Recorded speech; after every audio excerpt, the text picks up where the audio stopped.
mania ZMC a damlo ka vatloa ka vakal kuala wat zong ka vafanga khata damlo te na min lo frila hi chu kapu in sarkar ma khan damlo vin helaya kan lo omve to a ma se ke mani poisa tam tak kan pe ka ngaya chumino a healthcare a bill hantila akumakum tel min bat saka kan fere ha tu nai ro chuan poisa nei po ngai lo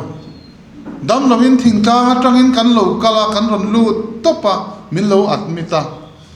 kan sen so tur zong zong sarkarin min pek saka at lo kan lu le tha hi om lo tin min lo frilani an lung te chiani thren khat chu tiang ang khop scheme tha tuna hian kalphung thar mi pui sarkari na kalpuya heta mo purtu hi lunglei nula dik tak pirin puyeni voine hian a hne na po long thu sei bain kan fria long thu kan fiscal tlang hian ka soya a hlulu tu kani cancer hospital a ka vakal damlo ka vatloa zema boka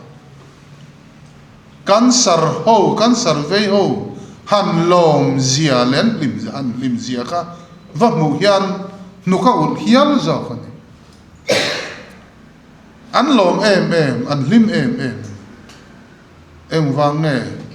cancer nan na vei tu te hi million le mi ho sa chau anilo mi re thei tak te pon cancer hi kan vei thei sia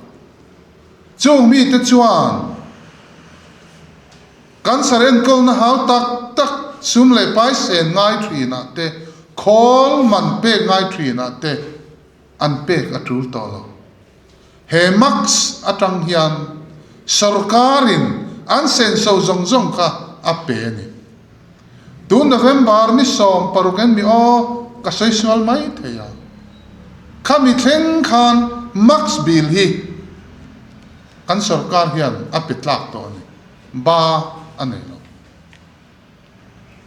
chuwang chon voi ni a hian